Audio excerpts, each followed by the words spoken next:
নমস্কার বন্ধুরা, welcome to my channel SB explorer.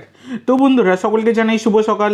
তো যারা চ্যানেলে প্রথমবার এসেছো অবশ্যই একটা করে সাবস্ক্রাইব করে দিয়ে ভিডিওটাকে একটা করে লাইক করে দিও। তো প্রথমেই যে আপডেটটা দিয়ে শুরু করতে চলেছি সেটা হচ্ছে কলকাতা লিগের ডার্বির টিকিট তোমরা কোথায় পাবে অনেকেই জিজ্ঞাসা করছিলে। তো ডার্বির টিকিট কিন্তু অনলাইনে বিক্রি শুরু হয়ে গেছে। তো district.in এখান থেকেই তোমরা কিন্তু অনলাইনে টিকিট পেয়ে যাবে। তো স্ক্রিনে দেখো আমি লেখাটা লিখেও দিয়েছি district.in।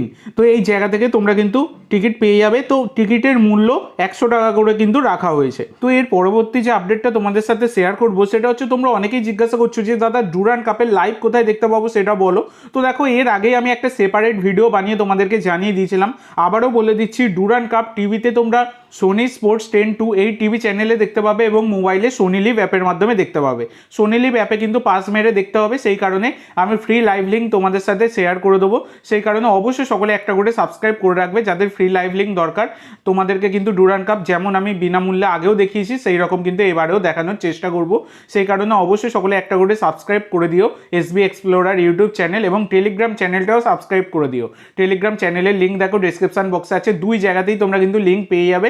তো অবশ্যই সকলে এই একটা ছোট্ট কাজ যে সাবস্ক্রাইব করে দেয়, এটা কিন্তু অবশ্যই মাস্ট, এইটা করে দিও সকলে।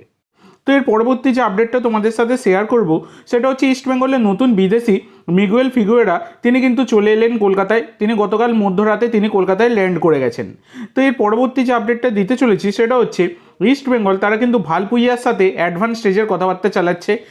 ভালপুইয়া হচ্ছেন একজন 25 বছর বয়সী ভারতীয় রাইট ব্যাক, মার্কেট ভ্যালু 1.8 কোটি টাকা। বর্তমানে তিনি যুক্ত রয়েছেন মুম্বাই সিটি এফসির সাথে, এবং মুম্বাই সিটি এফসির সাথে তার কিন্তু 2027 সাল অবধি চুক্তি রয়েছে। তো কিছুদিন আগেই তোমাদেরকে জানিয়েছিলাম যে ভালপুইয়া তার সাথে কিন্তু ইস্ট বেঙ্গল কথাবার্তা চালাচ্ছে, মানে তার উপর একটা ইন্টারেস্ট ছিল। তবে বর্তমানে যা খবর পাওয়া যাচ্ছে তার সাথে কিন্তু অ্যাডভান্স স্টেজের কথাবার্তা চালাচ্ছে ইস্ট বেঙ্গল ম্যানেজমেন্ট। তো এবার দেখার বিষয় এই ডিলটা ডান হয় কিনা, কারণ কিছুদিন আগে আশুতোষ মেহতার সাথেও অ্যাডভান্স স্টেজের কথাবার্তা ইস্ট বেঙ্গল চালাচ্ছিল। পরবর্তীকালে কিন্তু সেই ডিলটা ভেস্তে যায় এবং আশুতোষ তিনি জামশেদপুরেই থেকে যান।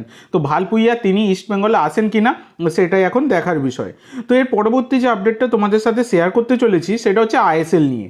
তো দেখো, আইএসএল নিয়ে তোমরা অনেকেই কোশ্চেন করছো যে দাদা আইএসএল নিয়ে মানে সুপ্রিম কোর্টের যে রায় সেইটা কবে আসবে। তো দেখো, একটা জিনিস বলে দিই, অনেকেই জ্ঞান দিতে আছে সব ব্যাপারে যে সুপ্রিম কোর্টে আইএসএল নিয়ে কোনো রকম মামলা নেই। হ্যাঁ, আমি মানলাম কোনো মামলা নেই, কিন্তু সবাই এটা শর্ট ফর্মে এই জিনিসটাই বলে থাকে যে কেসটা কি হচ্ছে, সুপ্রিম কোর্টের রায়টা কি আসছে। যে রায়টা আসবে সেটা মেনলি যেমন এআইএফএফ এর জন্য হবে এবং সেটা আইএসএল এর জন্যও হবে, সেটা বলাই যায়। তো সেক্ষেত্রে একটা জিনিস তোমাদেরকে বলে দিই, এই যে রায়টা এটা 18 তারিখে আসার কিন্তু কথা ছিল প্রথমে 18ই জুলাই, কিন্তু সেইটা পরবর্তীকালে পিছিয়ে যায়। আমি অনেককেই কমেন্টে রিপ্লাই দিয়েছি যে 26শে জুলাই সেই রায় কিন্তু আসার কথা। এআইএফএফ এর ওপর যে রায় আসবে সেটা 26শে জুলাই আসবে, এবং সেই রায়ের পরেই কিন্তু আইএসএল নিয়ে সিদ্ধান্ত আসবে।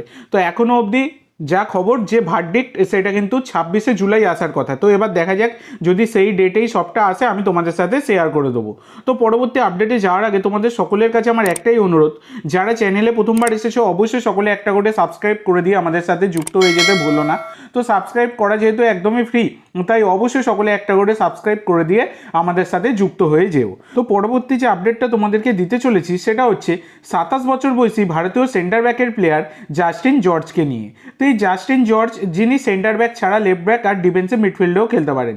তো এই প্লেয়ারটি কিন্তু একটা সময় আইএসএল এর মঞ্চে নর্থ ইস্ট ইউনাইটেড এফসির হয়ে খেলেছেন, গোকুলাম কেরালা এফসিতে খেলেছেন। বর্তমানে তিনি কিন্তু খেলছিলেন আর কি কেরালা সুপার লিগের একটি ক্লাবে। তবে জাস্টিন জর্জ তিনি কিন্তু আবারও আইএসএল এর মঞ্চে ফিরলেন। তো জামশেদপুর এফসি তার সাথে কিন্তু ডিল ডান করে ফেলেছে এবং তার নাম ঘোষণাও করে দিয়েছে। তো জাস্টিন জর্জকে কিন্তু আগামী সিজনে আমরা কিন্তু আবার দেখতে পেতে চলেছি আইএসএল এর মঞ্চে, যদি আইএসএল হয় আর কি, যদিও হবারই সম্ভাবনা প্রবল। তো এর পরবর্তী যে আপডেটটা তোমাদের সাথে শেয়ার করতে চলেছি সেটা হচ্ছে লুকা মার্সেনকে নিয়ে। তো লুকা মার্সেনকে তোমরা সকলেই চেনো, 35 বছর বয়সী স্লোভেনিয়ার centre forward, market value 80 lakh টাকা। বর্তমানে তিনি ফ্রি এজেন্ট রয়েছেন। তো গত সিজন অবধি তিনি কিন্তু পাঞ্জাব এফসির সাথে যুক্ত ছিলেন। তো পাঞ্জাব এফসি তাকে কিন্তু থ্যাংক ইউ জানিয়ে দিয়েছে। এবার বর্তমানে দাঁড়িয়ে তাকে কিন্তু সই করিয়ে নিয়েছে ডায়মন্ড হারবার এফসি, এইরকমই খবর পাওয়া যাচ্ছে। তো দেখো, কোয়ালিটি তো রয়েছে লুকা মার্সেনের, যদিও আইএসএলে বর্তমানে আর খুব একটা তিনি পারবেন না, তবে আই লিগের মঞ্চে তিনি কিন্তু পারফেক্ট ফিট করবেন। তো সেক্ষেত্রে তিনি কিন্তু আবার আই লিগে ফিরে গেলেন, ডায়মন্ড হারবার এফসিতে তিনি কিন্তু আগামী সিজনে খেলবেন। তো এর পরবর্তী যে আপডেটটা তোমাদের সাথে শেয়ার করব সেটা গ্রেগ স্টুয়ার্টকে নিয়ে। তো অনেকেই তোমরা বলছিলে যে দাদা গ্রেগ স্টুয়ার্ট তিনি থাকবেন কি মোহনবাগানে থাকবেন না, একবার জানিয়ে দিও। তো দেখো অনেক আগেই এটা তোমাদের সাথে শেয়ার করেছি যে গ্রেগ স্টুয়ার্ট তিনি কিন্তু মোহনবাগানে থাকবেন না। তো গতকালকে খেল নাও সেখান থেকেও কিন্তু কনফার্ম করা হয়েছে যে গ্রেগ স্টুয়ার্ট তিনি কিন্তু ইতিমধ্যে মোহনবাগান ছেড়েছেন, তিনি আর মোহনবাগানে থাকছেন না। এটা কিন্তু বর্তমানে দাঁড়িয়ে একদমই কনফার্ম হয়ে গেছে। তো আজকে লাস্ট আপডেট যেটা দেবো সেটা হচ্ছে মেহতাব সিংকে নিয়ে। তো মেহতাব সিংকে নিয়ে অনেক আপডেটই দিয়েছি। তো দেখো মার্কাসও জানিয়েছেন মেহতাব তিনি যদি মুম্বাই সিটি এফসি ছাড়েন তাহলে তিনি কিন্তু মোহনবাগানেই আসবেন, মানে মুম্বাই আর মোহনবাগানের মাঝখানে কোনো রকম কিন্তু আর তৃতীয় প্রতিপক্ষ নেই, কোনো রকম আর তৃতীয় পক্ষ কিন্তু কাজ করছে না এর মধ্যে। তো এখানে একটা ব্যাপার রয়েছে যেটা হচ্ছে মুম্বাই সিটি তারাও কিন্তু রেখে দেওয়ার চেষ্টা করছে মেহতাবকে।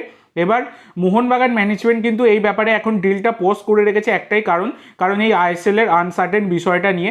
এই বিষয়টা ঠিক হয়ে গেলে মোহনবাগান কিন্তু আবার ঝাঁপিয়ে পড়বে। তবে যা খবর পাওয়া যাচ্ছে বর্তমানে দাঁড়িয়ে মেহতাবের এই ডিলটা কিন্তু 50-50 এখন রয়েছে, মানে হতেও পারে নাও পারে, এখনও অবধি 50-50 কিন্তু চান্স হয়ে রয়েছে। তো দেখা যাক পরবর্তীকালে কী আপডেট আসে এই বিষয়ে। তো আজকের জন্য এইটুকু বন্ধুরা, ভিডিওটি ভালো লাগলে অবশ্যই লাইক করো, শেয়ার করো, আমার চ্যানেলে প্রথমবার এসে থাকলে চ্যানেলটি সাবস্ক্রাইব করো আর কমেন্ট করে জানাও ভিডিওটি কেমন লাগলো। ধন্যবাদ।